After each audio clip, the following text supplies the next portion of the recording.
Uh, you notice I set the room up accordingly so we have space. There's only 10 people allowed in the room with the professor. You can't edit in here while the class is going on, so I had to change that. So, the rules, the mask, the 6 feet.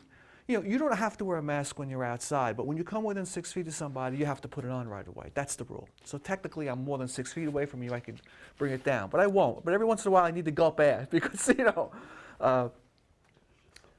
the traffic patterns in the hallway, you need to follow the traffic. Stay to the right, just like you were driving the car, just so you don't walk face to face with people head on. So you're to the right, they're to the right. And leaving the room, don't crowd the doorway. You know what I'm saying? Single file. And you see people are coming in, like yield, like back off, because you don't want to be, close to somebody that may be COVID positive and they don't know it. That's the real problem with this. People are walking around with this and they don't know they have it. It could be me, it could be you, it could be anyone that hasn't been tested. So I'm not saying I'm better or worse than anybody else. I'm just saying that's the reality of it. Having said that, we just try to follow those rules as close as possible. I don't think any of you will be in the studio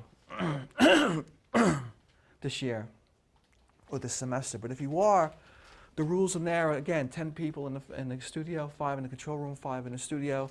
You have to wear gloves in the studio. I have gloves for people in the studio to wear. You can't touch anything without wearing gloves. If you have your own gloves, that's great. You have to wear masks and that sort of thing. This way, I'll be wiping down equipment after we use it, but in addition, students will be wearing gloves. And on the camera controls, I have plastic on the camera controls as well. So I'm really trying hard to not. And in the studio, I have arrows on the floor showing you traffic patterns. For example, if you're walking into the studio from the control room, you use that immediate door to your left. But when you're in the studio, you don't come through that door to come back to the control room again.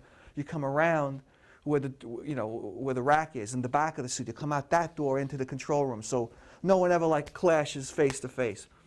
It's a bit overkill, I think, but you know what? I think it's good just to be safe and play. That's if you're in the studio. Anyway, we have 10 people in this class, actually. So that's 3, 4, 5, 6, 7. 3 people are out. And that's why I'm rolling video on this, because they're not going to miss this. I'm not going to do this again next week.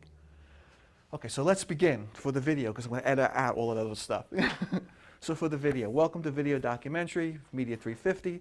This is like TV 8. It's the last sequence of the TV classes. So I know a lot of you jumped ahead, because you did 1 and 2 at the same time, Henry and you guys. But other people have really gone through the field production classes and the editing classes and everything. So they've gone through a lot of sections, a lot of levels of television classes. But this is the last one.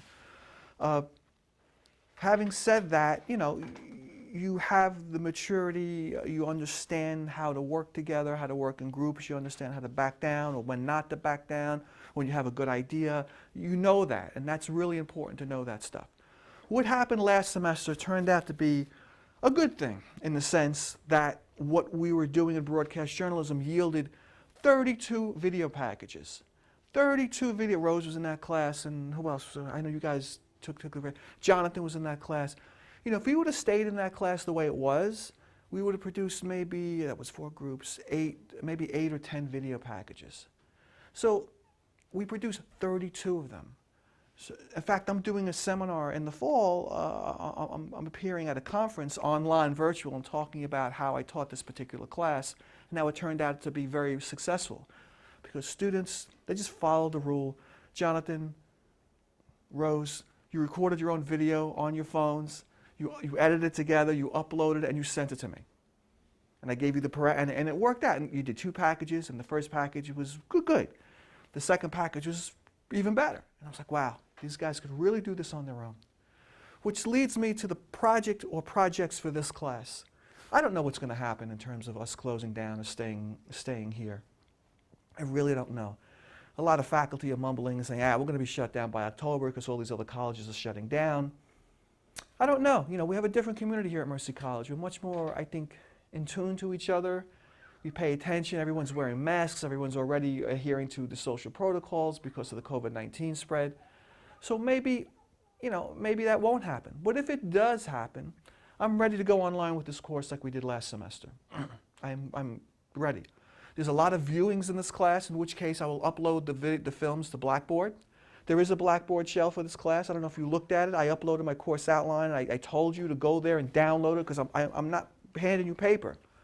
Not because I'm lazy or not because I don't want to print it out. It's just because I don't want to touch it, and then you touch it, and then you touch your face, et cetera, right? Yeah. So on the Blackboard shell, on the Blackboard shell, there are also two additional handouts next to the course outline, the syllabus. There's one, this morning I uploaded another one this morning. There's this one, there's the timeline, video documentary timeline, and after that there is the documentary modes, which I just uploaded this morning before I came to work. So that's stuff you're going to need this. When you're assessing documentaries that you're watching, either here or at home, you're going to need this sheet because you're going to be writing about stuff that's on the sheet. I'm going to tell you, we're going to be watching a participatory mode documentary. Well, what is a participatory mode documentary? You're going to look at the sheet and see the description of what it is. And then you're going to itemize those traits, those elements in that documentary and write about it in an essay, 1 page, 1.5 pages. Don't go crazy. Want a quick, straight to the point. You will do about 10 essay assignments in this class because it's showing, that's 50% more than your final grade. So you have to be able to itemize what it is, what you're looking at, and why it is this type of mode documentary or another mode documentary. That must have been the wind. So that's why that sheet's important, and it's on the Blackboard shell. Other than that, your assignments, if we get to that point, you'll just email me the assignments. You don't have to go through Blackboard. Just email me directly like you did last semester, lgrosso@mercy.edu. Okay, because the written essay assignments, so I could check them off and read through them and comment and read back to you. I mean, last semester that worked out pretty good. I mean, between email and if we do break, if we do go away because of COVID-19, I'll be online in email between 11:40 and 2:30 every Friday morning for this class. And as you know, Jonathan and I was online after that, before the class, after the class, on the weekends I would respond anytime. Blackboard is good, but I found the email system and the direct communication is much better. Yeah, I had trouble with Blackboard. Yeah, please, yeah, I found it's much better. So, I mean, the schools are working out the bugs, but, for the sake of this class. The other thing, what I hope to do with this class anyway, is I don't hope to meet every week. After the first 3 or 4 weeks of getting into the groove of what we're doing and how we're doing it, I hope to alternate weeks. I'll send you the assignment, the viewing and the assignment for that Friday, and then it's due the following Friday when you come in. So after we get through 3 or 4 weeks, probably into October, I'll say, hey, we're going to start alternating weeks now. Because now you know what to do, how we're doing it, and you won't have to come up here. And it's Rose travels far, Riaz travels far, and I know some of you all may travel far as well. And in a way, so let it work to your benefit. The other thing is this documentary I like to produce for the class, or we'd like to produce, or 2 documentaries, because there's 10 people, maybe we could do 5 and 5. Or 1, I don't care. A topic that comes from, what you guys are thinking about whatever issue that's concerning. You want to talk about COVID-19? Fine. But you could talk about an aspect of COVID. But the beautiful thing about that is you could with your phone, at your location, upload the raw footage. And I'm going to take that raw footage, and the editor in the class, there might be 1 or 2 editors, is going to be in charge of cutting that together. So there'll be independent shooters, videographers, with your phone, acquiring the interviews, uploading the clips, like 2 or 3 minute clips, 4-minute clips, uploading the clips, sharing them with me or uploading them. I got to see how we're going to do that. Maybe we'll have a Dropbox, or maybe we should just upload it, or maybe we should share it with me, and we can have a group email with the class. I don't know what's the easiest way. We're going to look into that. We're not going to use the cameras that we used last term? No. Because it worked out, in my opinion. What we did was mobile journalism in the last class, and that's what was happening today is mobile journalism, especially because of the COVID-19 situation. I mean, I was looking at mobile journalism for the longest time. I was like, yeah, we're really not there. People want to use the equipment. They want to, but now, because of what happened with COVID-19, I mean, people are recording using their phones or any means possible, Rose. If you have a little video camera at home that you recorded the other information with, that's fine. Any means possible to record the interviews with people And then take that and you share it with me and share it with the video editor for the class. And the video editor will collect all the videos, and the video editor's job is to cut those videos together and send a draft to the maybe post it on YouTube. And then we could all look at it and we could comment, change this, do this, blah, blah, you know. All remotely, completely remotely. So I'll talk about that more again next week, because when more people are here, even though I'm going to send them the video this weekend, I want to get their input, and everyone needs to discuss a project idea. There may be a divide where some people want to do one thing, other people want to do another thing. But as all you have to do, Roger, like I said, is record an interview where you live with somebody or somebody that you know, on your phone for 3 minutes, you know, 4 minutes, and just email it and send it to us. And you're done. That's your thing. Maybe record 3 or 4 of those interviews. Ariella, the same thing. Rose, the same thing. Henry, the same thing. And the designated editors in the class, there'll be maybe 1 or 2, will be responsible for not shooting, but they'll be responsible for editing. And like I said, if we work like that, we'll be able to see drafts of that project uploaded to YouTube or uploaded so we could all share it and look at it and then comment on it and change it. And it's mobile journalism. What's mobile documentary now? It's really, you know, people don't want to see, excuse me, people don't want to see Hollywood-style camera work anymore. They don't believe it. They think it's fiction, it's fake, it's Hollywood. They want to see raw, moving footage that's a little bit jumpy, the sound isn't perfect, the interview isn't perfect, but it's real. That's what people are really looking to see. That's what they believe in. That's what they want to see. So the fact that you're shooting something with your phone, Christine, I'm surprised Christine's not here. She lives on campus, Christine shot some wonderful stuff last semester in the broadcast journalism class. Did she graduate? Excuse me? Did she graduate? No. No, I saw her name on the roster last night when I was doing it. I saw her name. She shot some wonderful, I uploaded a couple of the packages, not all of them, to my YouTube channel. So if you go to Louis Grasso, see a circular picture with me lecturing, click there. And the most recent uploads were about 4 or 5 projects from last semester's broadcast journalism class. They were all handheld, they were all telephone, mobile stuff. And they were quick, simple, to the point. But they were pretty good. They were pretty good. Good enough, I thought, these are good examples to show what we do in this particular class, or what happened this semester. So that's what we're going to do. That's, you know, the other problem, Rose, is handling the cameras. It's going to be hard to disinfect the cameras too. If I give the camera to Nicoletta area, you know, then I got to take the camera back. Then I got to sit there with a wacko and touch every little thing they may have touched on the camera or someone else. It's just way too difficult to do in a rotation like that. So, but again, the mobile journalism is really the way to go, I think. Professor, I don't think the whole school is in person, right? No, only 5% of the school is in person. That's why the parking situation is fire rate. Yeah, only 5. No Look, parking. 5%, and of course my program has to be because it's production. It's None of the colleges in my area are open. are open. I know. Well, yeah. Let's just hope. You know, like I said, we all obey the rules and try to do the best of thing. Watch what you touch, where you touch. Take out your hand sanitizer. We have them all over the place. You know, in the hallways, in the studio, everywhere. I just use them. And 3 times, I told you, you guys know this. 3 times of hand sanitizer. That's it. You have to wash your hands because it doesn't work anymore.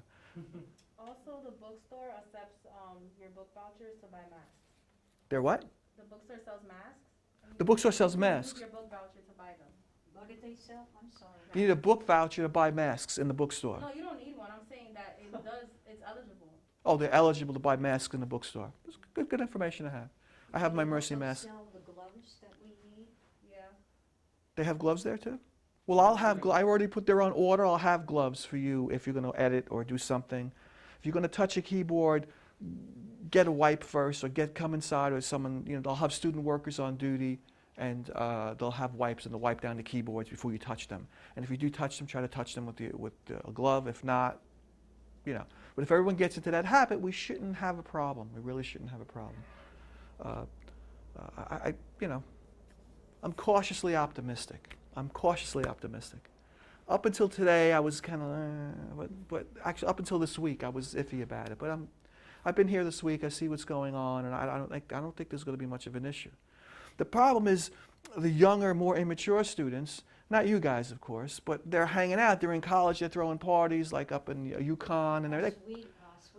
Oswego. They closed the whole place down. They're in the dorm, partying, drinking beer with no mask, dancing close together. Drinking beer. Oh, You know what I'm talking about. I know.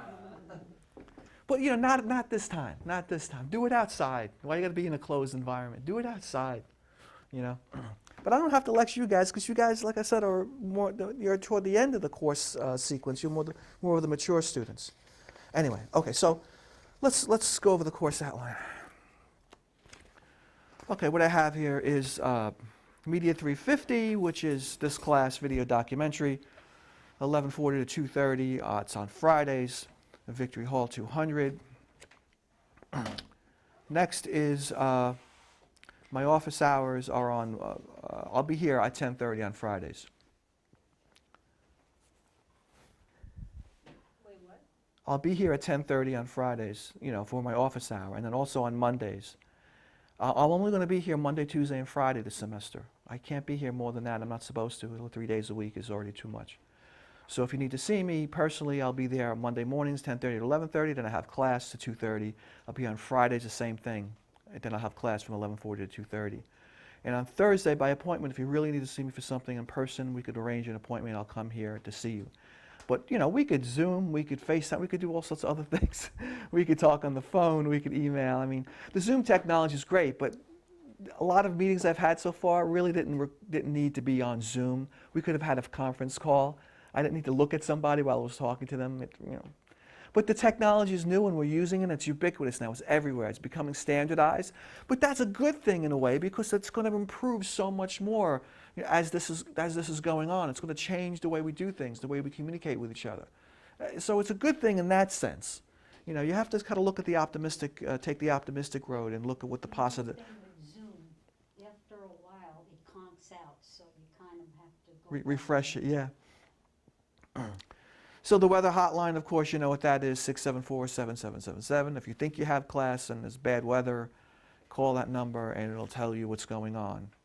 Course subscription, the purpose of this course is to offer students a comprehensive view of the history and development of the visual documentary genre. Attention will be given to understanding various documentary styles leading to the development of video documentaries. In addition, students will produce a documentary or two, or three, you know, whatever you guys want to do.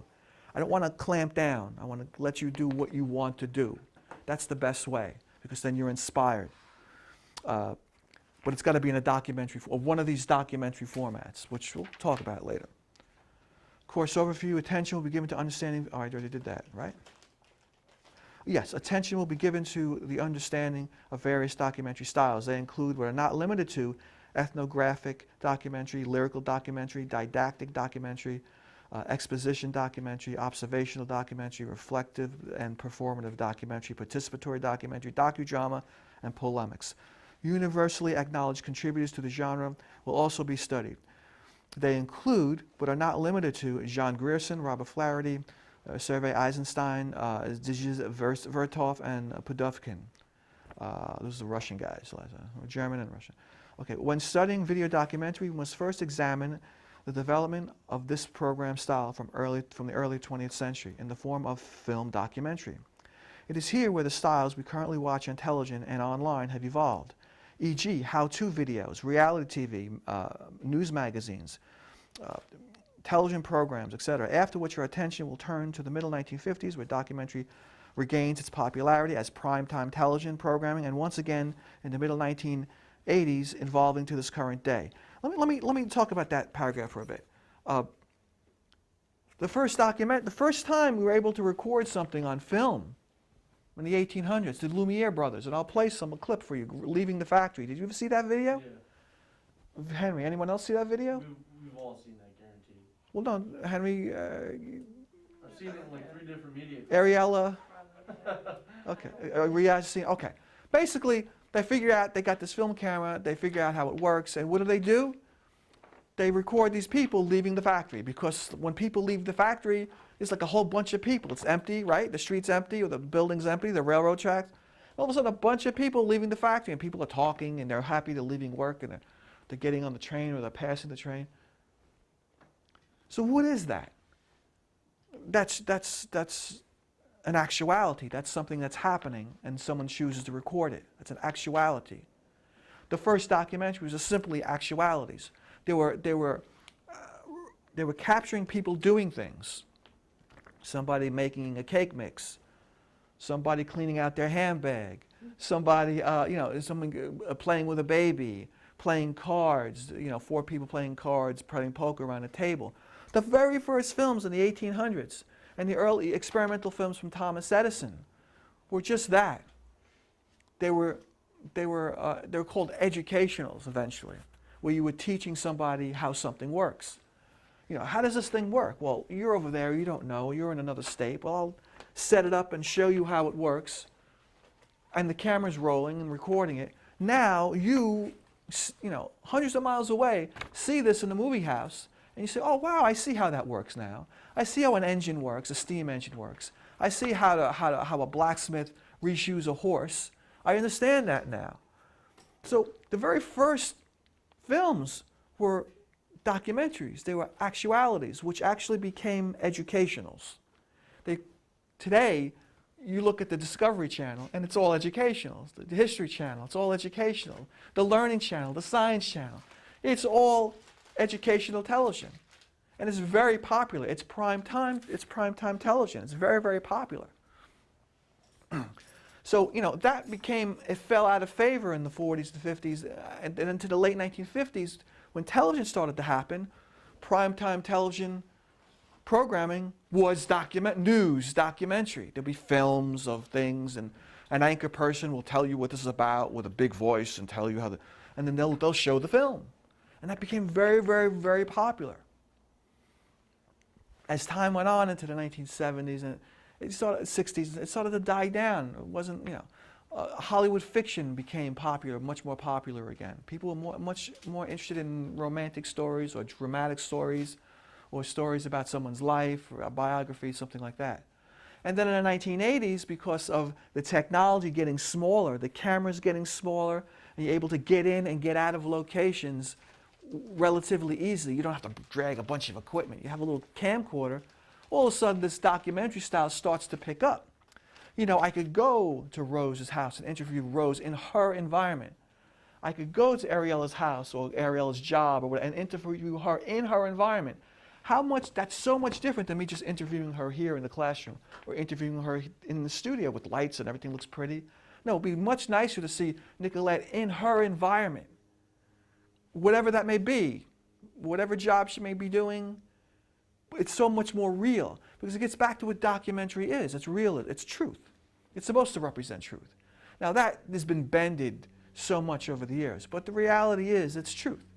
When you watch documentary, it's not fiction, right? You tune on a channel, you watch something, oh, this is a documentary, right? You go to the History Channel, you watch something, oh, this is a documentary. You're ready for a certain style of programming. But if you go to HBO and watch a program about the Civil War, it may be a fictional narrative, a love story, a drama or something, wrapped up in a based on a real story setting, or it may not even be that. It may be just a completely fictional tale.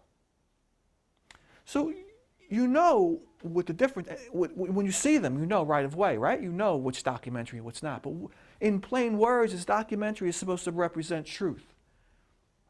Like the first films were actualities. Lumiere brothers filming the people coming out of the factory.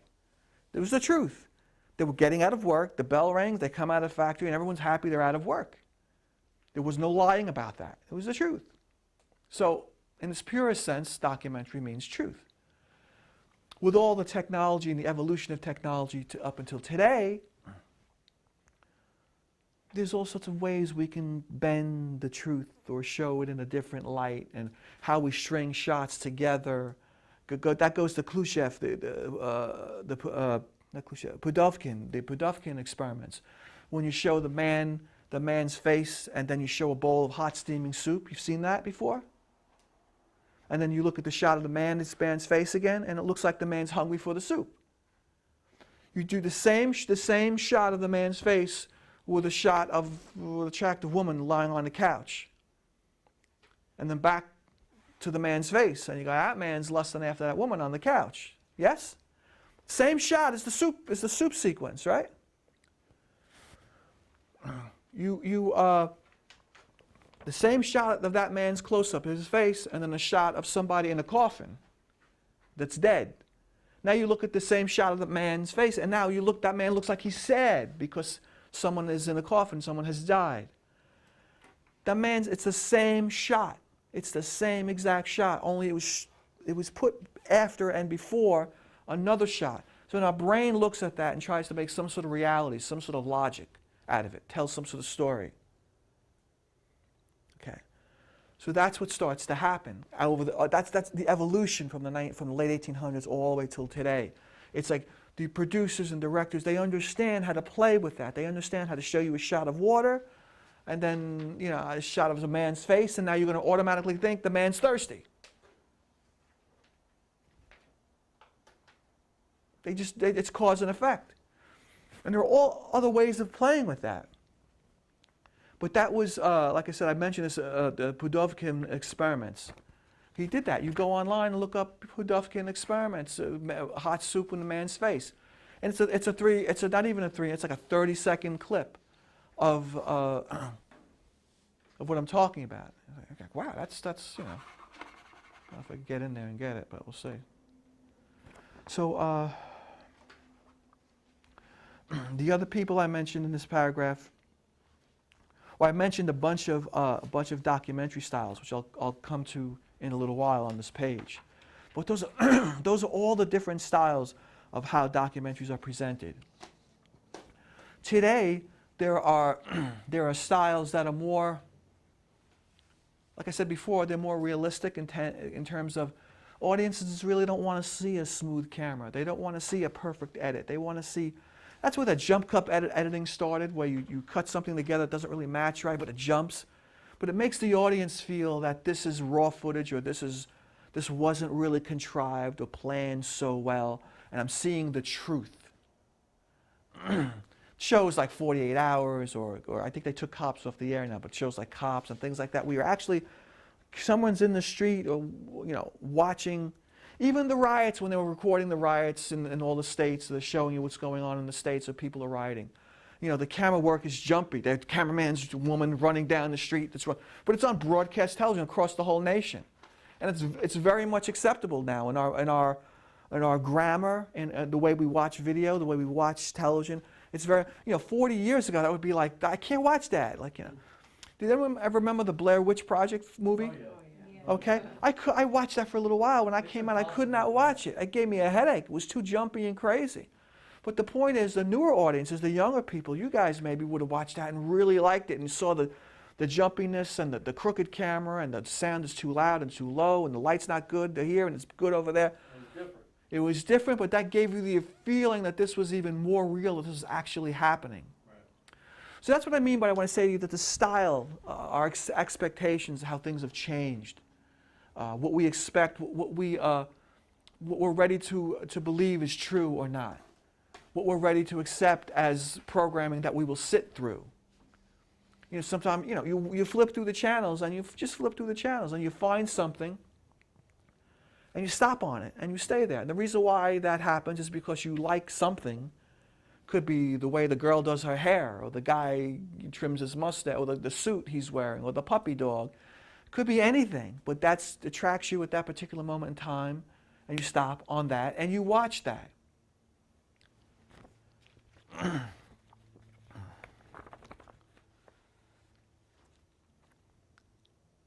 You'll look at something else, for example. You'll shift. It's a horror movie. I don't want to watch a horror movie. It's a romance. I don't want to watch a romance. Right away you're turned off by the genre that you see, because you may not like that genre. You may not be in the mood for that genre.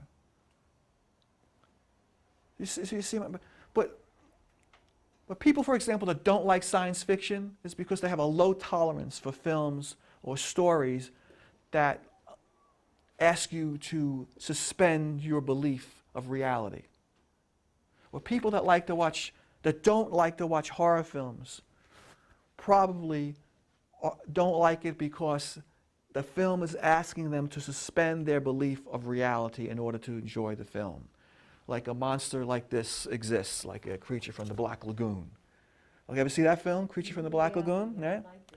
Yeah. So if you watch that, you may watch it. God, this movie stinks. I don't want to. But some people, wow, look at that monster, look at the long claws, look at, the head on him, and he could swim underwater, he could breathe under, because those people have an idea that they want to entertain the notion that things like this are possible. Maybe not here, or maybe not on this planet or in this universe, who knows?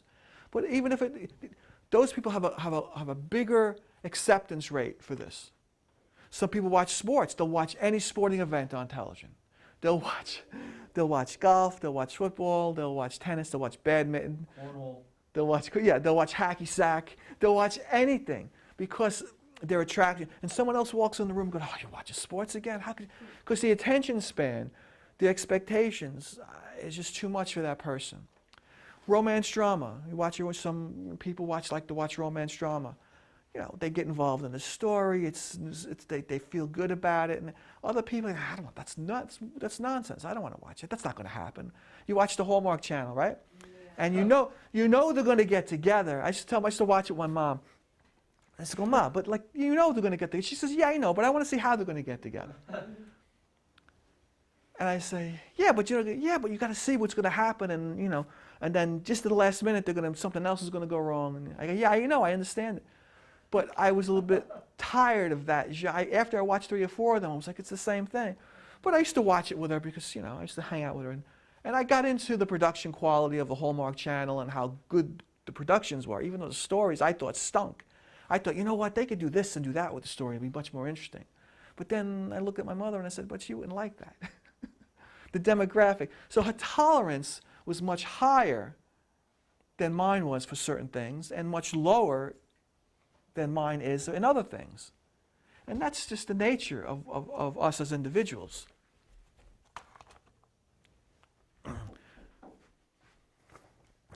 And you have to realize that when you're in a room, you want to watch something, and your friend, your brother, your lover, or whatever, they don't want to watch that. Why? Their tolerance is they don't accept the rules that they have to accept in order to watch the romance drama, or in order to watch the science fiction, or the horror, or the sporting event. They don't accept those rules the way you accept them. Now, because we study this stuff, I think a lot of us kind of watch a lot of different genres. I watch a lot of different things. Things 20, 30 years ago I would not have watched. But I look at different aspects of it. Like I said, I'm sitting there with somebody. They like this. Let me watch it. Let me get it. And lo and behold, I'll look at the lighting, or I'll look at the script, or the design, the set design, or the way it's edited together, to look at patterns. And all of a sudden, it's over, and I realized that I enjoyed it too, because I looked at it differently than the person I was with was looking at it. So I was able to look at it and enjoy it at another level.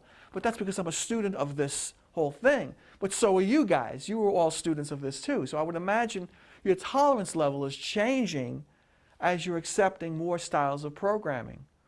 Like Blair Witch. Like, I still can't watch Blair Witch only because it physically makes me nauseous. But that's geared toward young people. Let's get back to the beginning. A baby develops in a mother's womb. It's bouncing around in the amniotic fluid, And so when the baby is born, the baby cries, you pick the baby up and you rock the baby back and forth, and your baby lulls the baby to sleep. Why? That the baby is developing, being used to that motion, that rocking motion. And so if you just quiet, they'll cry. But if you put them up, or if you jingle something in their face, if you make noise, you sing to them, you talk funny to them, you stimulate their senses, they will cry. Well, as young people, like young people, 14, 15, 16, those people are attracted to things that, of course, stimulate their senses, like Blair Witch Project, camera work, or editing, like in Blair Witch Project. As you get older, it's 20s, 30s, into your 40s, that's like hard because your senses aren't as flexible or accepting as they were when you were younger. Let me give you an example. The people, when you were young, used to like roller coaster rides or crazy rides at the amusement park, and now you don't like them anymore because they get you sick? Is that true to anyone in here? Riding in the back seats of cars get me sick now. You what? Riding in the back seat of a car makes you sick. Get sick. I've gotten car sick. I've reached that age, I've gotten car sick before in the back seat of a car, especially if it's 2 doors. I can't sit in a 2-door car. Luckily, they don't make a lot of them anymore. There were 4-door cars because I feel like, okay, I could open the window, I could stick my head like a dog, you know. But any of you really like when you were younger liked crazy amusement park rides, and now that you're a little bit older, you can't take them anymore. No? I still like them.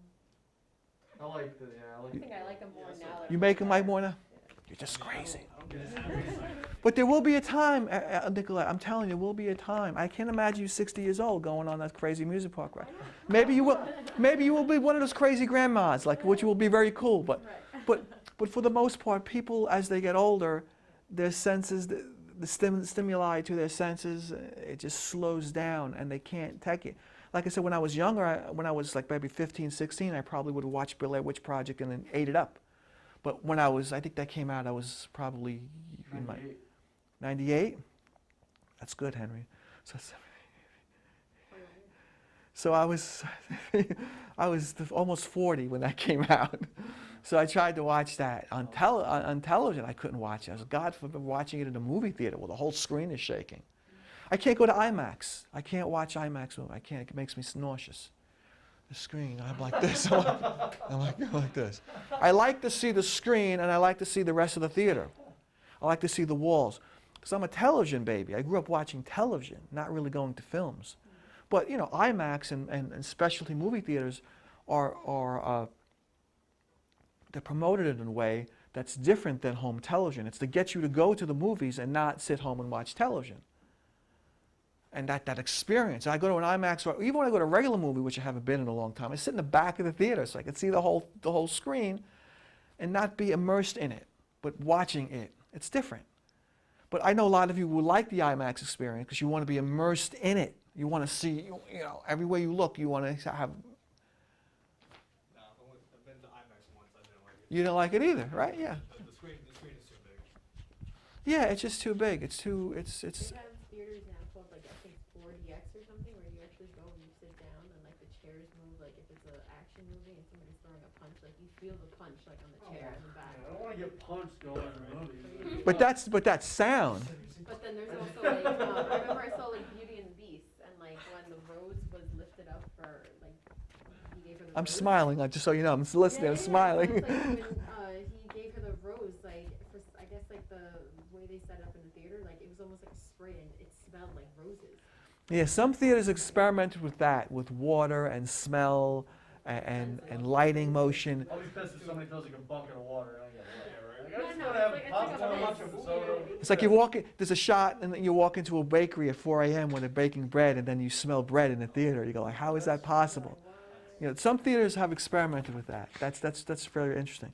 But the point I'm trying to say, or trying to give to you, is that your tolerance level for different genres is because of who you are. It's because how you were conditioned through your environment, your family environment, your neighborhood environment, and then growing up and meeting other people and experiencing different things, different relationships, you know, in school, out of school, private. All those things build into who you are as a person. You decide what you like, what you don't like, why, when. And that attributes to, you know, creating or watching something you're seeing on television or in a film, what you like or what you don't like, because your tolerance level is different for different styles of genre. That's really the whole point of it. I can't emphasize it enough. You use yourself as a guinea pig. You watch it, you say, why don't I like this film? Or why don't I like this television show? And you start to realize, I don't like the host, or I don't like the actor, or I don't believe the story. Or it's usually I don't believe the story. I watch John Wick 1, 2, and 3. I love watching it. It's incredibly insane. It's insane. The action's like, it's impossible in my opinion. But it's fantasy world for me. I live vicariously. That's another thing. Vicariously, something, an idea, a concept, through John Wick when I'm watching John Wick. I want to kick ass like he kicks ass. I want to kill people like he kills people, but not for real, of course. I'm a little concerned. Don't mess with me. No, but seriously, you know, that's called vicarious identification. It's a whole aspect of media and film. You identify the character, the viewer identifies with the character. Let's say something simple like Married with Children. Everyone's seen the television show Married with Children. Oh, yeah. Now you watch Married with Children, and it's like a caricature of a married couple. There's no people like that for real. I hope not. But It's blown so out of proportion. It's so stereotyped. But you live vicariously through the characters. I'm quite sure some husbands and wives might feel that way for a split second about their spouse, totally taken out of context, but they wouldn't share it with their spouse because it'll cause a big problem. You know, how they treat somebody. I used to watch that show with my father years ago when he was alive, and he used to laugh. He used to laugh, especially when Al Bundy would do something, you know. And I look at him and I go, what gives with this? I'm saying their relationship, my parents' relationship, was nothing like this. You know, I'd be like in my 20s, like I was already a student, so I'm looking at this, but their relationship was nothing like that. But I understood how he was enjoying the comedy, and in order to enjoy that particular comedy, he had to live vicariously through Al Bundy character. You wish you could get away with the things that he said to his wife, and vice versa. Getting to sporting events, boxing and things like that, or playing football. You know, people live vicariously through their sports characters, through their sports heroes. They're in such great awe, and they enjoy the performance of their sporting people. They can hit the ball far, they could run far, they could great tackle, they could hit a golf ball, they could make a par, you know. That's amazing, and they watch it and they go, wow, and then of course secretly they want to do it themselves. That's not the only thing in their life, but they want to do, they wish they could do something like that themselves. So you live vicariously through other people, other characters on television. But of course, in our sane minds, we know it's not real, it's fictitious, and we're not going to go out and, you know, do what's we see on television. If you do, then you got a problem. And unfortunately, some young people, they have problems. And they go out and they mimic what they see on television, and that's really dangerous. You know, it's for fantasy, it's for fiction, it's for enjoyment, it's to live vicariously through. It's to do something. It's to date 3 girls in one night. Well, yeah, I couldn't get through one, let alone 3. To date 3 girls and have 3 dates in one night, and they're all very, like I watch Married with Children. Not Married with Children, 2.5 Men. Everyone see 2.5 Men? The one with Charlie Sheen. And he's like, you know, he's got one girl coming in the bedroom right after that. And I look at that and I laugh and I go, and I say, but secretly I know in the back of my mind, but that would be some life. Of course not. In reality, it wouldn't be some, it would not be a life. But vicariously I could live through that and appreciate that. And that's what the audience, that's why the show is successful. If it wasn't successful, it wouldn't be on the air anymore. That show ended years ago, but it's still on the air. It's still on the air. Big Bang Theory, same thing. It ended years ago. It's still on the air. These are such. I'm sorry. Which one? That's timeless. Seinfeld. I got 3 times Seinfeld shirts I bought over the pandemic. Credit card, late night television. One says Vandelay Industries. I love it. The other one says Festivus for the rest of us. And the other one I have, I'm going to wear it on Election Day. It says Seinfeld Costanza in 2020. It says a campaign about nothing. So you see, you guys relate to that. You get it. And the thing about Seinfeld is people live vicariously through the characters on the show. That's why the characters are successful. There are some people that are, like Newman, and some people are like Jerry, some people are like George. George. I like George. George is really based off of Larry David. Yeah. Yeah. But I can't watch the Larry David show because it's too much. It's like a whole show about George's life. Curb Your Enthusiasm seasons had it, and then he just got a little carried away. Yeah, but I watched it. Friends told me about it, and a fellow faculty here many years ago said, "Lou, you have to watch this." And I watched it. I said, "I can't take this. It's like a whole show about the George Costanza character." So for me, for my tolerance level, getting back to what I was talking about before, my tolerance level was unaccepting of it. I couldn't watch it. I didn't want to watch it. It was just not unacceptable. But I liked the George Costanza character in the Seinfeld program. Yeah. I like the way things happen to him. Like, you know, I can relate to it. Yeah, that happened to me. Yeah, and, you know, and then I got a friend of mine who was like Jerry. Everything breaks even. I call him sometimes, and how you doing? And we'll have a conversation. He'll tell me he got into a trouble, and he'll tell me how. But last week everything changed, or I found. I said, yeah, you're even Steven. You're like Jerry Seinfeld. Everything breaks out even for you, and that's the way it is with him. And But you see, we live vicariously through the characters we see on television because we have a tolerance level, what's acceptable and what's not acceptable. And then we want to push what's not acceptable a little bit to a point where it's totally not acceptable. So you'll sit and watch something that you really don't care for, but it's because it's not acceptable, and you push it a little bit, and then you get to a point you draw the line. You go, no, this is too much. Like the action adventure, like I mentioned John Wick before, the John Wick movies. You first start to watch it, well, wow, these killings are just crazy. He's just killing people left and right. They're just, in real life, these people would have families, and they're dying. That's been horrible. But for a television movie, they're bad guys. Kill them, You live through that, and you say, oh, yeah. And how he's a good guy, and they killed his wife, and now you got the whole martyr thing going on, and they killed his dog first, and then you got the vendetta thing, like the the original Charles Bronson films, Death Wish films. It all gets regurgitated. But all of that is built into our psyche. It's all built in because we've watched this over the years on television or in the movie theaters. And like I said, as you're growing up, developing a lexicon and developing ideas about society and yourself and relationships and everything, you have these parameters. And then these parameters get widened as you interact with people and as you get older. And sometimes they don't. Sometimes they get more narrow, depending on how you live your life. You refuse to go beyond your comfort zone. You refuse to watch a horror movie. You refuse to spend money on a romance novel or a drama. Because sometimes some people, they get more direct, they close.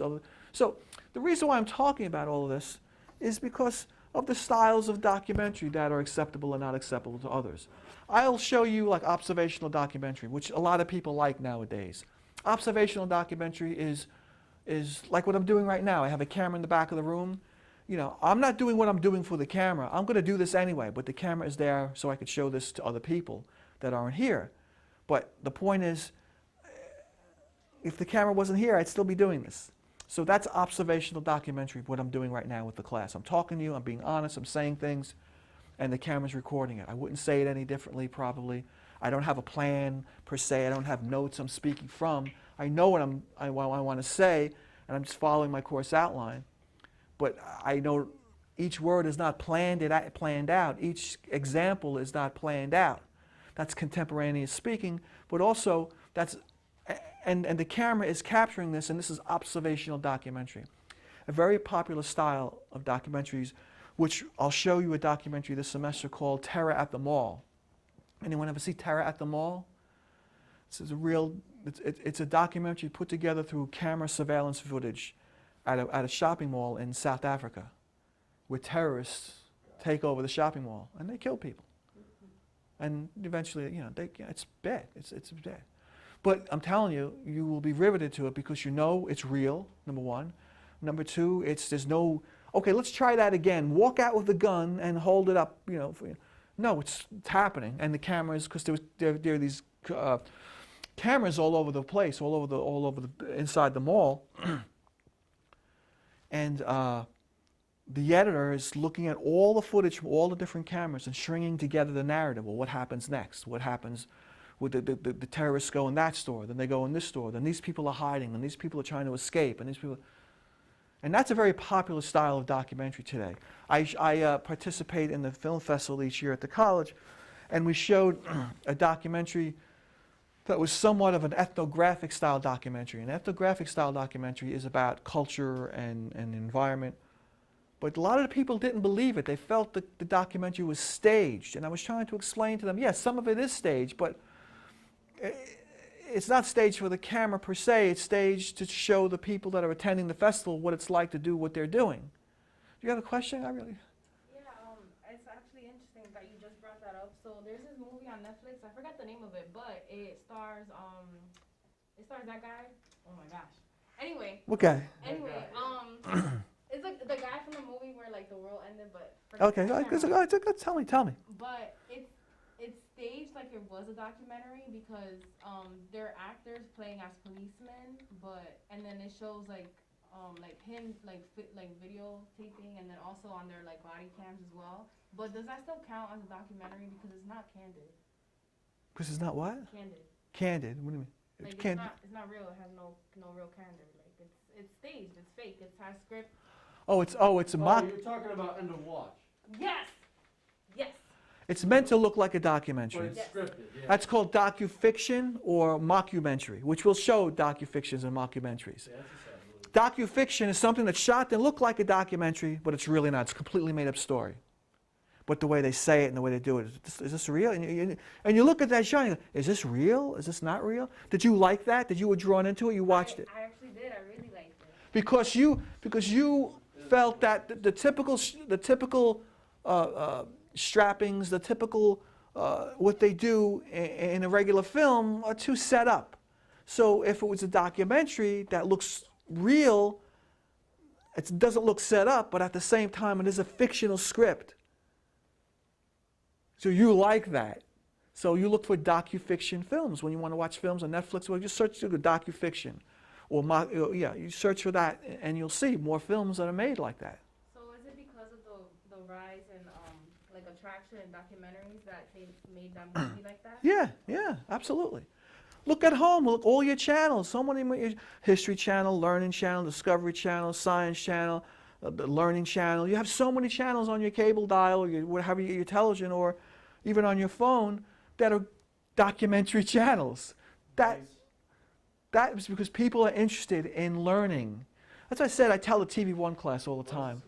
Learning is fun. It's just the model we've been engaged in all these years has been so institutionalized, it's not fun anymore. Students sit there, professor speaks, and they take and it's boring. But if you have a model that allows you to interact with the class, with the professor, with equipment, that's more exciting. So that's changed. That's my point. It's changed so much over there. So the genre you're talking about is a newer genre, probably late 1970s, 1980s. That genre started to be, and now they do it all the time. They made a movie about George Bush, 43, President Bush 43, with killing the president, the dead president, or something like that. There was a film they made that showed that he was assassinated. You didn't see this film?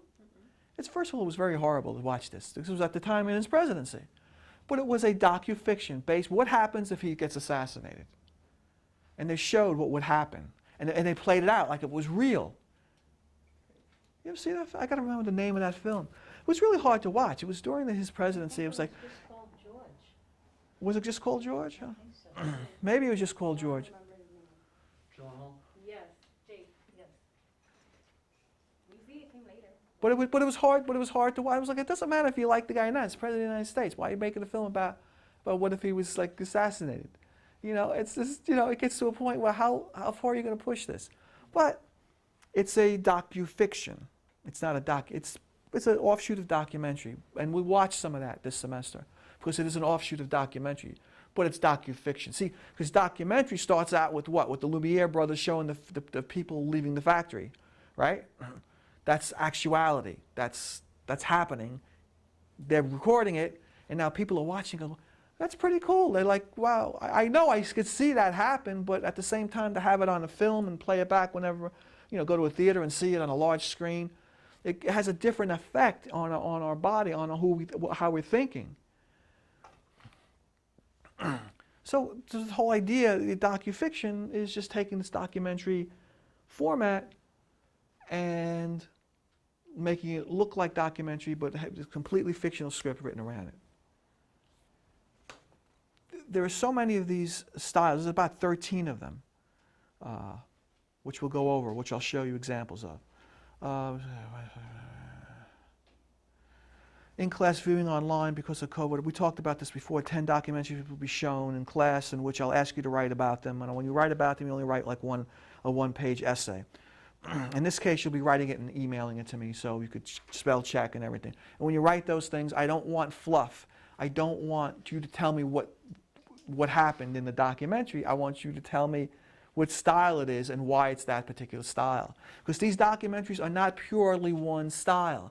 There are elements of different styles in them. However, the main style is the one that if you removed it, it wouldn't be. The documentary would not exist. Like Terror at the Mall, the observational form documentary. The fact that it gives such great impact is because it was put together through security camera footage. It was observational. Those cameras would have been rolling anyway. Observational. So you take that from the different angles and you cut it together into a documentary. So that's what makes it an observational. There's participatory factors in that documentary where people are standing there, they're willingly participating and giving interviews. People that were at the mall, victims, they lost loved ones, and they're sitting there talking to the camera, explaining what happened. That's a participatory documentary. But the whole documentary isn't about that like that. It's really about the observational aspect of it. The video, the security camera aspect of it. But in writing about that documentary, you could talk about the observational aspect of it, but then talk about the participatory mode aspect of it, where you have the victims of the terror attack at the mall are actually talking to you on camera, telling you what it was like. The people that actually lost loved ones in that terror attack. Yeah, I mean, today's 9/11. You can't watch TV or listen to the radio without hearing about 9/11, or reading the names and thinking about what happened 19 years ago, 20, 19 years, no, 9 years. It was 19. How long? 19. 19. That's what I said, 19 years, I was right the first time, okay? But, and a lot of you guys were young when that happened, but I remember watching the second plane hit the tower. That really made an impact. I heard it on the radio, and I said, there's got to be pictures of this. I was having breakfast. It was 9-something in the morning. I went to the living room and popped the TV on, and like 30 seconds later, I'm looking at the Twin Towers. One of them's on fire, and the other one, there's another plane. It's flying. I mean, this is like this, bam, smashed right into the tower. I'm like, wow. I didn't know what to think. I'm searching the channels, all the news channels, and that's news. That's real news happening. But it's actuality. That's really happening. It's, I remember seeing that second plane hit. Yeah. It was crazy. Yeah, I mean, in class, too. They showed us in class after the first plane hit. We were like in 6th grade. The wheel and the TVs, the second one hits. It's like, all right, we got to turn the TV off. Yeah, Bill. Yeah. Traumatizing. Okay, so lecture material, documentary treatment. Each student will develop an idea for a documentary treatment. Will include an idea paragraph, justification paragraph, production strategy, fundraising, and budget.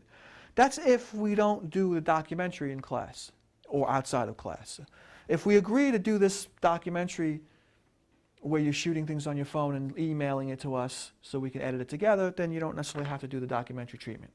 Scratch that off. But if you don't want to do that, you don't want to participate in that, well, then you have to do a documentary treatment. How would you produce a documentary, and tell me all about it, adhering to one of the styles we're going to talk about in a little while. So one or the other. So it's a backup project. Class production. Forget that, I know.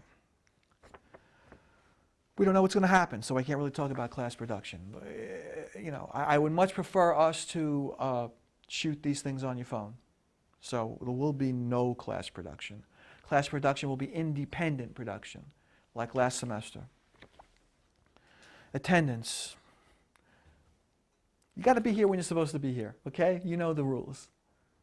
Like I said, I'm going to alternate classes after, and when we get into October, I'll alternate class times where we're coming to class and we're not coming to class. But you'll see when you're not coming to class, you will still have an assignment. You'll still be something uploaded to Blackboard for you to watch and to write about. And it'll be due the following week. Because we have to get through these 10 documentary modes. Attendance, okay, textbook. This is the textbook. I can't emphasize. I think I told you in the email. This is the book. This is the book. This is $11.95 brand new. It's used, even you could find brand new, slightly used for like $7. Or even better, I have a Kindle version too, which is like even cheaper. And I like the Kindle version because I can highlight, like look at all the notes I have in this book. The book it's got all these notes on, from reading the book and looking things up. But this I found over the years, this is without a doubt the best documentary book I've ever read. It's called Documentary Film, A Short Introduction. If you have an Amazon account, then it's easy. That's all you got. The book, because I didn't see that. It's on the. Oh, you don't have it on your thing. It's called Documentary Film, a very short introduction. By Patricia Wofterheim. Yeah, Patricia Patrici, Afterhide. Okay. And if you have an Amazon account, how many have Amazon account? By the way? Just about everybody has Amazon, right? Is it? Ariel, no Amazon? I use my mom's, but yeah. But you, but I'm saying, Use my dad's. excuse me, it's really very easy to do. You can download the Kindle app to your phone, and then bam, you go select it, you buy it, put your password in, you buy it, done. It's on your phone. And it's like, I think it's like $7 or something. It's really cheaper that way. And you could highlight in Amazon, you could print out the highlights, you could do what you want. What I would like you to do is, when you get the book, I'd like you to read the first 25 pages. The first 20, it's not hard. It's not hard. I'm telling you. Does the bookstore have this? No. Rose, if I put this in the bookstore, see this $11.95? They'll charge $22 for this little thing. Oh, my God. Yeah, the Price bookstore- gouging, man. Yeah, no, they No, if you don't get it, you don't get. Like the way I am. You don't get it, you don't get it. It's your business. But it would really help you, to have this. As you have the physical book, it's small. Look how small it is. It's small. It's the size of my hand. And, it's 135 pages. But it goes through documentary, the history, the modern, what's going on, where we're going. It's a wonderful text. So read the first 25 pages. I'm going to say the same thing next week, to read the first 25 pages. And then after that, I'll talk about. Yeah, you can open the door. It's hot in here, too. Yeah, it's like I had to take my mask off. Yeah, that's why I keep going like this. I'm talking, Henry. You gotta hear. I gotta go wash my face when I'm finished, because like the sweat on my face that's coming out of the vapor out of my mouth on my face. For the front row. Making some sweat that time. Okay, so let's get back to this. Come on, I gotta earn my money, and you gotta earn your credits. That's what this is about, right? I have to earn my money. You have to earn your credits. Okay, the grading procedure, I think, is the most important thing you're interested in looking at. Oh, the online resources up at the top of that second page, those are links to good resources, film, documentary resources. If you want to watch something or look up a documentary or something that's mentioned in the book, chances are it's there. It's on one of those resources. It's also, another thing I discovered recently was Canopy. Everyone at canopy.com, Kanapy.com. If you have a New York library card, a library number, you go to canopy.com, put your library card, your email address, your library card number into that, okay, and then you have a password, and then you have an account, and then you could stream 20 films a month for free. Ta-da. You said Canopy with a K? Kanapy.com. Damn, so I have to get a library card? It's free. I'm more worried about that. It's free. I mean, I'm just telling you as an offshoot. People don't know what to do. How many people have Netflix? Everybody has access to Netflix. Just about everybody. Okay, that's good to know too. Netflix? Riaz, Netflix? Yes, no? That's good to know too, because I'll find things, instead of uploading something, if I find it on Netflix or something, I could say, no, watch this, it's on Netflix, ta-da, and then you could watch a crisp, clean copy right at home. It's free. Well, it's not free, it's within your monthly fee, and that'll work better. Excuse me, is that canopy or canopy? K-A-N-A? O-P-Y, canopy, like something over your head, canopy. K-A-N-A-P-Y, right? Canopy, canopy.com. P. Kanopy.com. And you could, like I said, you plug in your library card and a number, and then you have a password with that, and then it's open all the time. You go there, and you could stream 20 films a month for free, right on your computer, on your phone. So this is great. This is great. So anyway, the actual the course outline. I mean, the lecture topics is what I'm talking about now. I said page 128 to 29 and 130. I mean, you could read that, but if you read the first 25 pages, I'd be really very happy. I'm doing the review. I'm doing the handout. We're talking about the documentary. We're talking about the first films. Next week, I was going to show those films. If you haven't seen them, you could click on the links on your phone. So if you downloaded it, you can click on those links. It'll take you to those films, and you could watch them online on YouTube or something like that. Okay, and one thing came up this semester that the semester's 1 week short, so we have to give an extra assignment. So I said, well, just do something to watch over Thanksgiving break. It's going to watch TV anyway. You're going to watch your phone or movies. I thought of that, but then I also thought of something I like to show on the fall semester, when this class falls in the fall semester. It's history of Halloween. And maybe Halloween is a Thursday or something. So I could send that assignment on that weekend, and you could watch the history of Halloween. It's a 1-hour documentary. It's a History Channel documentary. It's a 1-hour documentary. I might do that instead of the Thanksgiving thing, and that'll be the extra assignment. Just so, we know we did something extra because of the 15 weeks, and we have 1 week short because the semester is 1 week short. But everything else, each week there's a different topic: ethnographic documentary, observational documentary, reflexive documentary, docudramas. Each week I talk about different things. Last day for withdrawal is November 3rd.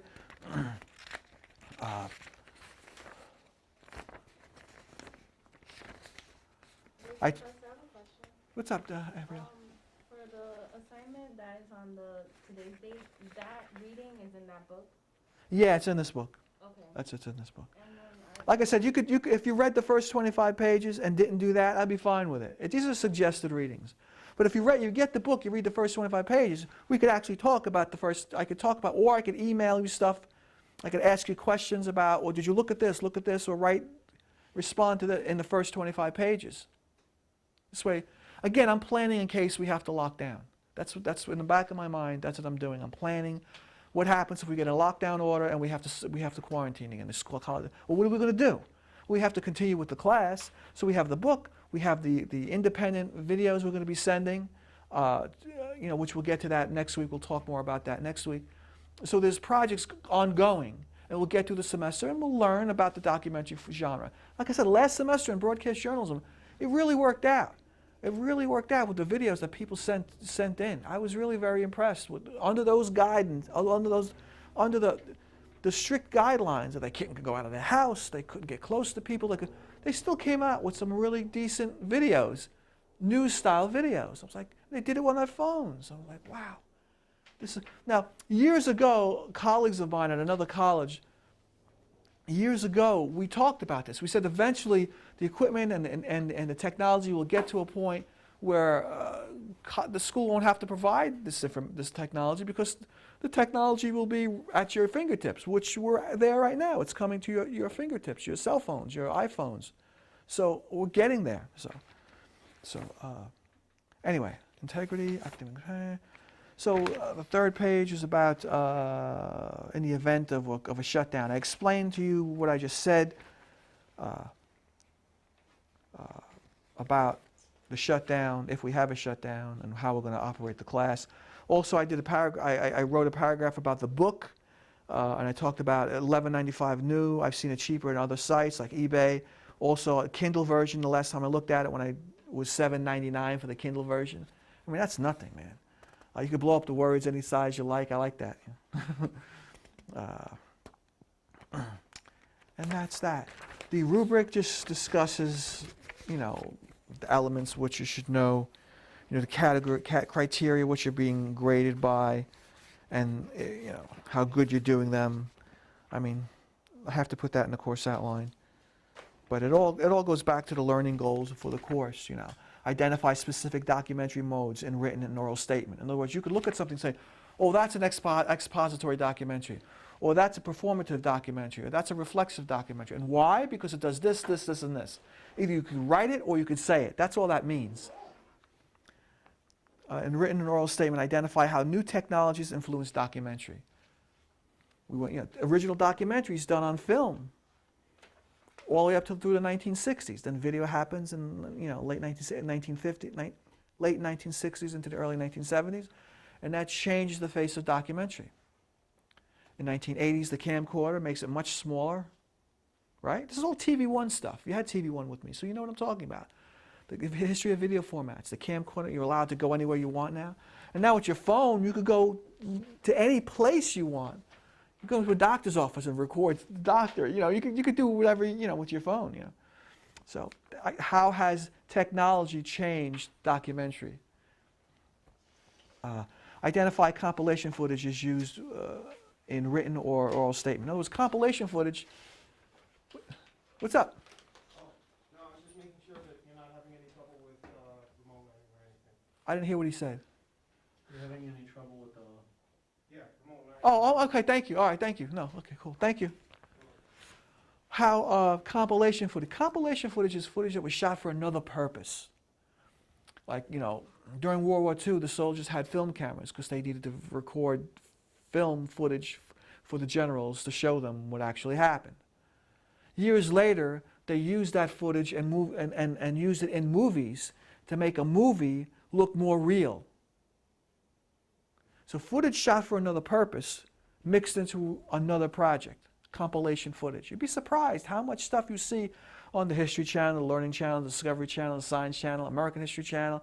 How much is this compilation footage? You start to look at it, you realize it has a different texture, different color, it feels different, because it wasn't shot for this documentary. We shot for another purpose altogether. But the visuals lend itself to the narrative in this documentary. That's compilation footage. Didn't Saving Private Ryan do that? Can't hear you, you gotta speak louder. I said, didn't Saving Private Ryan do that? Yes, in Saving Private Ryan, yes. When they went between scenes, they showed overviews and things like that. You saw it was real World War II footage. You're looking at 35 millimeter film, then all of a sudden you're going down to 16 millimeter film, which was the cameras they used in the field during the war, because there was strong, thick, heavy metal, you know, like weapons, these cameras. And then you're going, but the film wasn't 35 millimeter wide, it was 16 millimeters wide, so the quality was less. So you're going from a 35 millimeter print down to a 16 millimeter print, back to a 35 millimeter print. So you can see the difference when that's done. But that's a good point. The Longest Day. Anybody watched The Longest Day? It was a movie Yeah. about World War II, about the D-Day invasion, about the invading.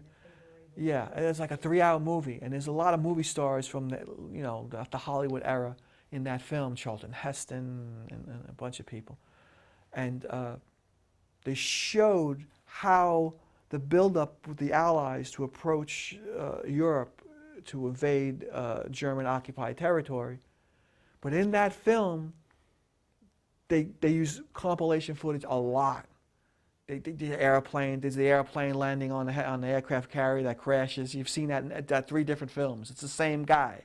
It's the same plane that crashes. That guy's okay. That guy didn't die from that. He was fine. But the point was, you know, today we're much more savvy to that. Today we're much more, so we scrutinize more. We recognize that, and we said, can't they do something different? Can't they get another thing? But back then, they reused footage that was shot for another purpose into their project to emphasize truth. But technically it's not truth because it wasn't shot for this project, but at the same time it is as if it were shot for this project. It would be the same thing. That's what I mean by truth. So identify compilation footage.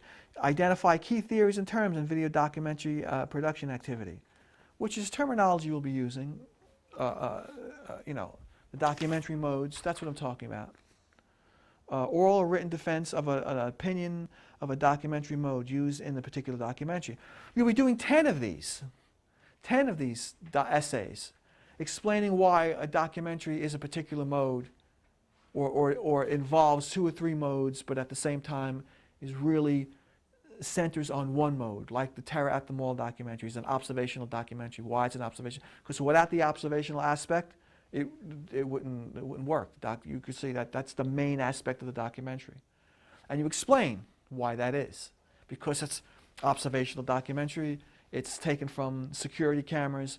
The terror attack wasn't staged for the cameras. The terror attack actually happened, and the cameras were recording footage as if it was as it was happening. Okay, so next, we're going to be done shortly. It's 1 o'clock. We'll be done shortly. Next, the next handout I sent was on your phone is, I sent you the timeline was the next one was the timeline. It was a hand-drawn timeline. It starts up here, it goes across to 1928, then it starts from 1929, it goes across there. What this is, it's just for the back of your head to look at world events and inventions as the documentary genre is being developed. Look, for example, in the beginning, I start out with 1895, Lumiere brothers, first films, workers leaving the factory. I talked about that several times already today. It was in 1895. Okay, first films. Then after that, 1907, a documentary called Teddy, about Teddy Roosevelt. 1915, Birth of a Nation with D.W. Griffith. Again, D.W. Griffith, 1916, Intolerance.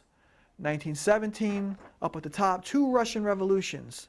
A, eliminated the Tsar's government, and B, Vladimir Lenin led the Union of the Soviet Republic. So that's how communism starts in the Soviet Union. So because they're being led by a totalitarian government, and then it starts. Go ahead, Henry. The Birth of a Nation, isn't that KKK movie? Yeah.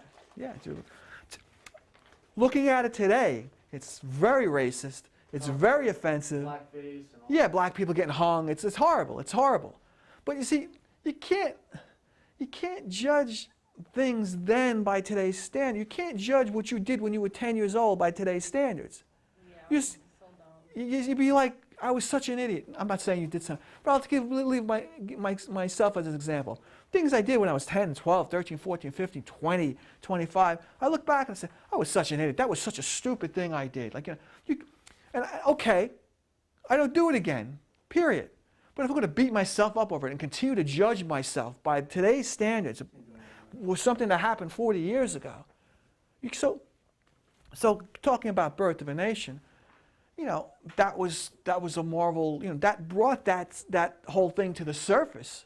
People in other parts of the country didn't realize what was going on, how blacks were being hung in the South by the Ku Klux Klan like that. It's so egregious. And people in the Northeast, they heard tales of it, but they really didn't understand it. But after Birth of a Nation, they see how cruel and how unfair and how unjust that is. So, while you want to say, yeah, it's a racist film or it shows but if you wiped all that stuff out, then you would never know that happened. So it's a double-edged sword. It's like, yeah, it's horrible to look at, but if you wipe it out, and then what's going to happen? We'll be bound to repeat the same mistakes or the same activities. So if you don't have evidence of what was wrong back then, you're never going to understand, you're going to walk right down that same road, that same path, and do the same thing again. So, but anyway, yeah, you're right, Henry, that was it. Then after that, we have where the film industry starts in the Soviet Union. And then in 1918, 1919, it shows the workshops by the state, were funded by the state to produce certain types of films. Because now it's a communist rules country, and all the films that are produced have to adhere to that style of government, otherwise they weren't allowed to be shown. Okay. Then you got the Khrushchev experiments, 1920, which I talk about the soup, with the bowl of soup, Then Nanook of the North, which we're going to watch Nanook of the North. I'm going to show you, however, Nanook of the North, which was, supposed to be a great documentary. The whole thing was reenacted. Good. What? I gotta go. Oh, take care. I'll send you what's left. Thank you. Nanook of the North was supposed to be a great documentary, The whole thing burned, and the guy, Robert Flaherty, reshot the whole thing. So he staged it. He had people reenact it. So now you ask yourself, is that truth? Is that really truthful? But they're reenacting the truth. You see, back in 1921, they're talking about reenactment films, whether it's truthful or not. Is a documentary truthful or is it not? Is it fiction? We're going to watch that. That's a good film, though. No dialogue at all. And it continues on. Vertev, Battleship Potemkin, Strike. It goes on to Khrushchev. And it continues on, and it gives you the dates of when these films came out. These are landmark films in documentary or landmark events. I always try to remember things in times of events of my life. What happened this year, what happened that year. It doesn't have to be my life because I was only born in the early 1960s. I and my parents were born, my mother was born in the early 1930s, my father was born in the mid-1920s. I mean, they're both gone, but I know when they were born, so I use their dates as placeholders in history to remind myself, Sound on Film happened in 1926. That's the same year my father was born. So I'm able to link those two together.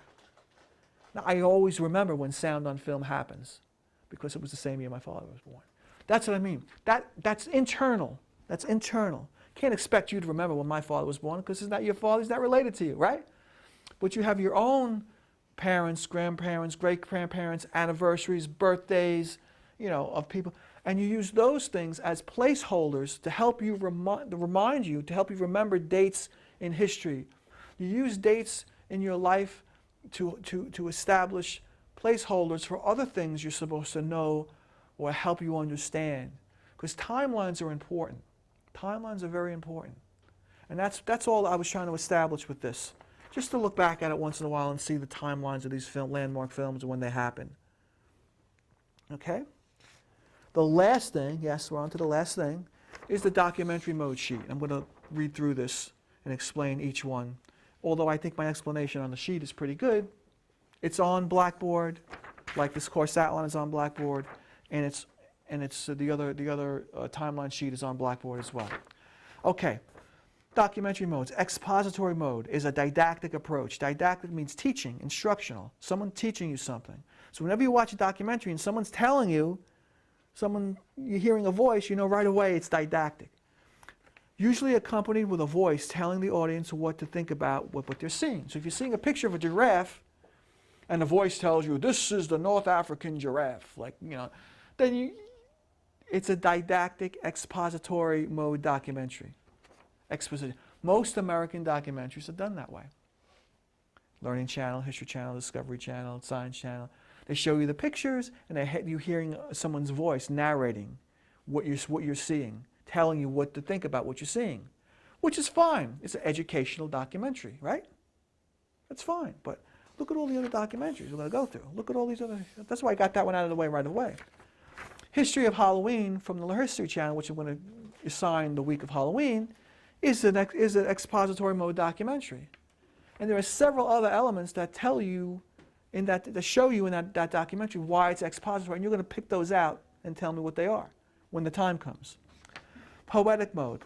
Creates lyrical impressions through the use of camera movement, in which in turn creates pace and rhythm. Other factors to note are editing, use of color, texture, shapes of the subjects, and telling the story or conveying a message. It's about art. It's about poetics. It's about rhythm, pacing. It's about the way something makes you feel when you look at it. For example, you could sit and watch a fire burn in the fireplace for hours and not move, right? You ever done that? You sit there and just watch the fire burn.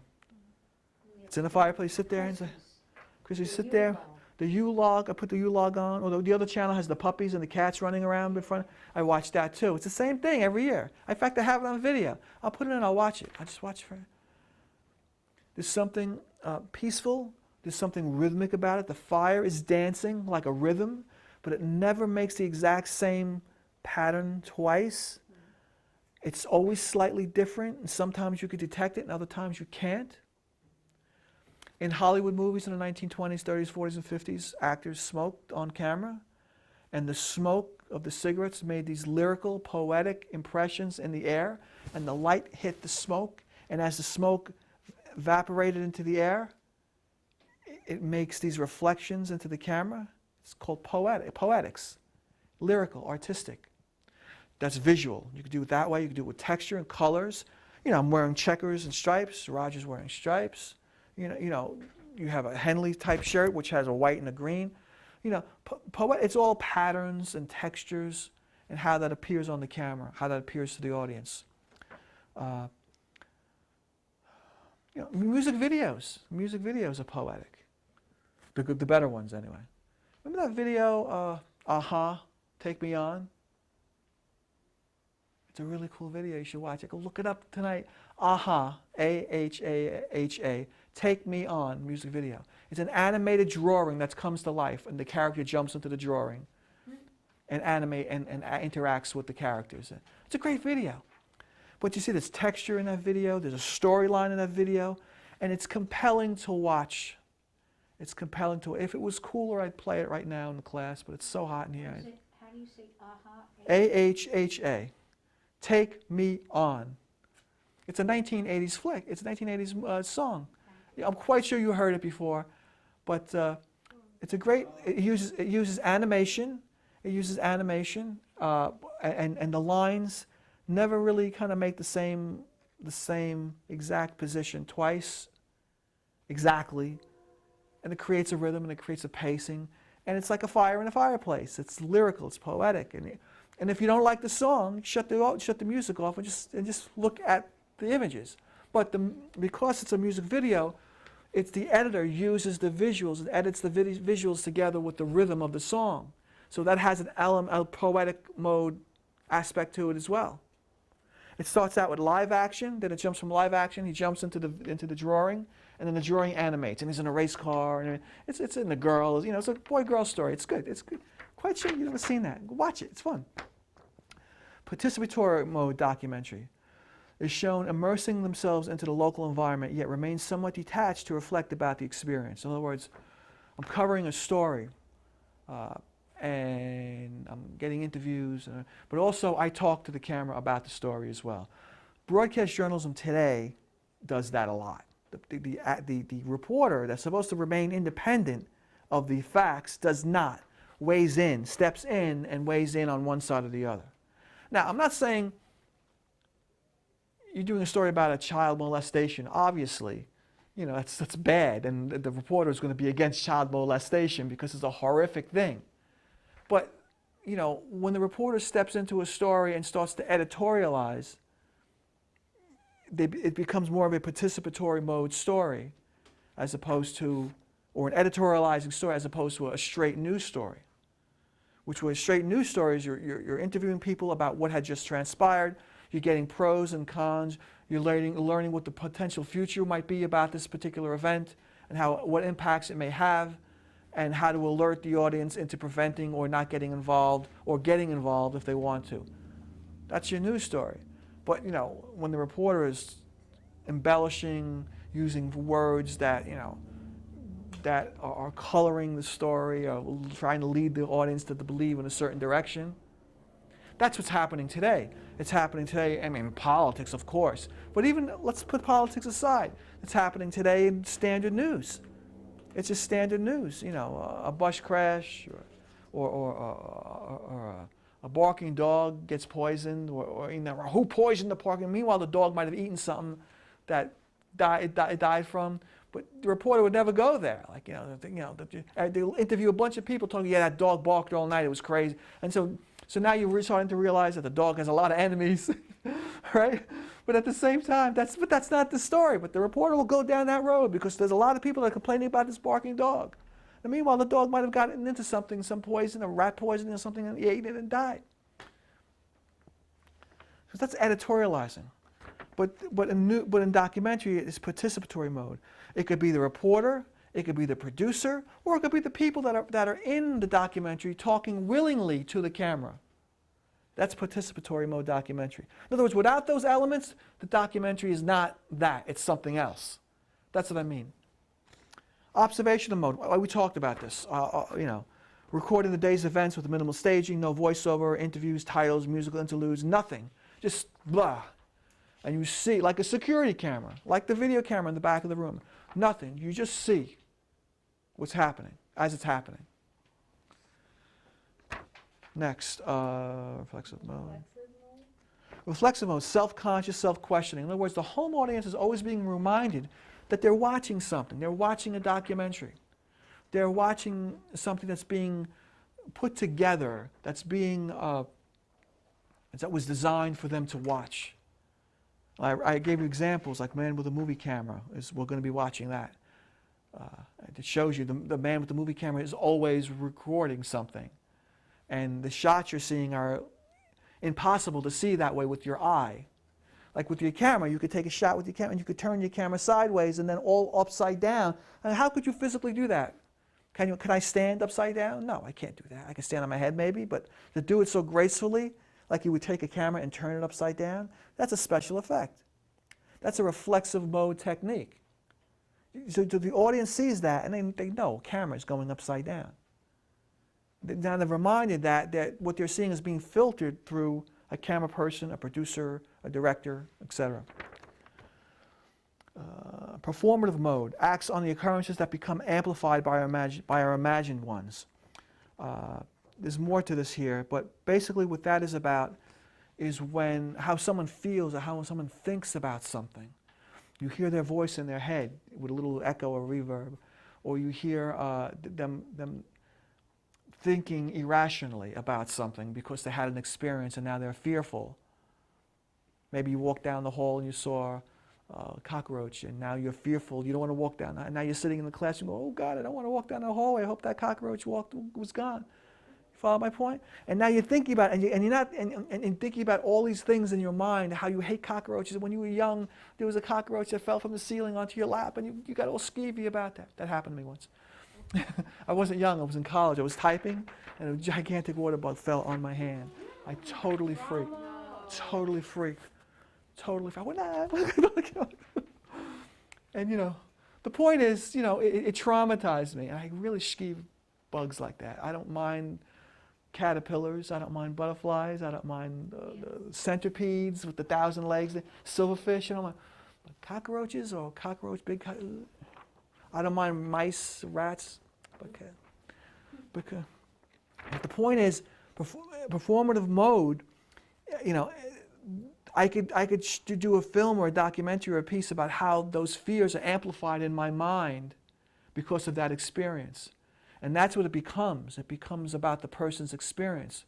Maybe a rape victim, or maybe someone that was a victim of terrorism, or someone was a victim of some sort of abuse, child abuse, adult abuse, spousal abuse or something. That's, it's more about not the act, but it's about their perception of the act and how it grows into something. That's performative mode documentary. Ethnic mode documentary is a study of culture, the way a specific culture evolves. A Nanook of the North is a good one. A Man Called B is another one I may show you. It just documents how someone goes and lives in that culture that's from outside of that culture. And they just live and be one of them. And they take notes and how they treat each other, how the children play, how the adults treat each other, the ceremonies and things like that. It has to do with culture, though. It has to do with culture outside of our American culture. Docudrama, based on a true story, while taking certain liberties with facts to emphasize events or create a narrative more likened to the fictional storytelling. This is a docudrama. Getting to docu-fiction, docudrama, based on a true story. They're all slightly different, but they're all under that same umbrella. The reality is, it's not real, but it's based on a real story, an event. We could do a nice romance novel about a couple that meets during World War II. Hollywood movies during that era, there are loads of them. They're sort of docudramas in a way, if this aspect of the story was true, of the romance, Or it could be docu-fiction. It's completely made up, but it's made up to look like a documentary. Reenactment mode, using actors to recreate an event. This still is a representation of the documentary maker's perception, which comes back to performative mode, right? Swings back there. A lot of documentary you see on television today is a reenactment to make it more interesting. What's that story, Most Wanted? The guy on Sunday night, he does that show, they track down criminals. No, the guy named Adams, or he had a son. He had a son that was called Adam. Yeah, something. But he has a show. What is it called? No. His son was killed. His son was killed, and that allowed him in his life, the father, to use his skills as a filmmaker, as a television person, to do shows about that, about tracking down criminals. So what they would do is they would reenact the crime, and they would get somebody that looks like the person, and then at the end of the program, they'll put a telephone number that says, if you know anyone that looks like this, or if you come into contact with anyone like this, call the authority. And they caught a lot of criminals that got away with the original crime, but were caught because they watched that show, Most Wanted. Most Wanted? I think it's Most Wanted, yeah. And they're about wanted criminals. So they robbed banks, or they portrayed doctors, and they weren't really doctors, But that's all reenactment. Without the reenactment, that show doesn't have anything. It's just somebody telling you what happened. Oh, this person got robbed, and this other person got robbed down the block. There was And like a movie. I don't know if it's similar. It was like a movie called Alpha Dog. It's like a guy, he, you know, part of like, not a gang, but like this guy owed him money. His name's like Jimmy or Johnny something, True Love or something. And he ended up wanted, you know, he had to get the money back, and he went to the guy that owed him money, and he was like, I don't have it. So he ended up taking his younger brother, like the guy's younger brother, and kidnapped him. And the whole, I think story transpires that the whole, like, you know, he pretty much holds his younger brother for ransom until he gets the money, and then finally, like, he kills the younger brother, and then he goes, like, AWOL, he flees, and I think it was after the movie came out that, like, they ended up finding, like, the actual guy, like, in Brazil or something, and he had, like, done a similar crime like that, so, pretty interesting. I think forensic files. Yes. You know, when they take a case, they actually talk to people and then show you how what was going on with the murder. Hmm. They reenact it. Right. That's the point of reenactment documentary. They'll take all the facts and they'll set it up like a scene, like a fictional narrative scene. But it's something that really happened and they're reenacting it. Now, that is documentary, but is it real? No, it's not real, but it is documentary because you're reenacting the actual events. And so you can argue that reenactment is documentary, while other people would say that's fake because someone's acting this out. They want to see observational, which I talked about before. They always want to see observational. You know, always want to see the camera, unedited footage. You know. Okay? So reality TV staging events that will have a variety of outcomes, however predictable.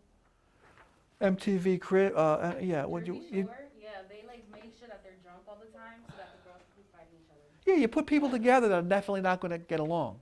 They interview a bunch of people and they go, you got one type of personality, Nicolette's got another type of personality. They're definitely going to clash. It's just a matter of time. We'll put them together in the same house with a bunch of other people. Maybe put some guys in there and you'll fight over the guy. And before you know it, you'll be at each other's throats. And that's like, I liken that to taking a fish tank with little goldfish and putting a baby shark fish in the fish tank. And don't feed them. What's going to happen? Eventually the shark's going to get hungry enough, he's going to eat the other fish, right? And I just got to have cameras all around the fish tank, right? And then get to the part where the shark is chasing one fish or chasing the other fish and cut that together, cut them all together. And then get to the part where the shark takes a bite out of one fish and then cut that in and then build it up to the end where the shark actually eats the other fish. You know what I'm saying? So I know what's going to happen because I staged, I don't know exactly how it's going to happen, but I know the baby shark fish is going to eat the other fish because I didn't put any food in the tank. Reality TV? Sure. You can also use that like to compare for like certain groups that live in urban spaces, like how they behave socioeconomically because of like their constraints placed upon them. Mm-hmm. So, you know, real life experiments too. Yeah, that's good. That's good documentary idea for the class because everyone lives in different areas, and you could do interviews for different people about the same topic from different areas. You're not together, so that's trying to capitalize on that. The fact that you live there, and she lives there, and he lives there, and he lives there, and you can ask people the same questions in different areas and have really different inputs, different ideas. So I'm pretty psyched about that. Polemic is an aggressive position on a viewpoint while disregarding all of the viewpoints. Again, a lot this happens on the regular news, which is disappointing. Which also may be truthful. Usually political, though. It's got to be politics. For example, Fahrenheit 9/11 or Fahrenheit. Everyone's heard of Fahrenheit 9/11, right? But anyone ever watched Fahrenheit 9/11? Is the answer to Fahrenheit. Fahrenheit 9/11 is Michael Moore's film about how Washington and I think it was the Bush administration again, and how there were just rotten people and they didn't care, and they were warmongers and this, and they did interviews with soldiers that got hurt, maimed, and then that was horrible. It's like, you know, but they had no opposing view in the documentary. Then Fahrenheit 9/11 came out, which was a complete opposition to Fahrenheit, which was a complete opposition to Fahrenheit 9/11. And you watch that, and you learn. I mean, that's the greatest. You learn. You see all the interviews that Michael Moore conducted in Fahrenheit 9/11. A lot of the people didn't know their Q&As were being used for a polemic documentary. All the stuff was cut out, and they were using only the aspects of their answers to help advance the narrative. You don't know that until you watch Fahrenheit 9/11. You sit through Fahrenheit 9/11 for 2 hours. You go, wow, this is horrible. The government's horrible. You know, President Bush is horrible. Everything's really horrible. People, you know, and then you let that bake in your head for a couple of days, and you go back and you watch Fahrenheit 9/11, and you're like, and you see the same people that were interviewed for Fahrenheit 9/11 are interviewed for Fahrenheit 9/11, saying, I didn't agree to do that. I didn't say that. That's what I started to say, but they didn't add the rest of my answer, which was this. You know, and then you start to go, oh. So you got a polemic, two polemics on the opposite sides of the aisle. One is extreme leftism, the other one's extreme rightism. One's extreme, like, you know, against the establishment at the time, and one is for the establishment at the time. Doesn't matter which, you know, who it is. I'm just saying it's a polemic. It's doing an interview with people or doing a documentary and having one particular view, and do not allow any other view to come in. The next one I put down there was Supersize Me. Did you ever see Supersize Me? He's made a new one now. Didn't he make another one? He's made a new one. The guy eats McDonald's like 24 hours, like, for breakfast, lunch, and dinner for over the course of a couple of months. And he goes to the doctor and he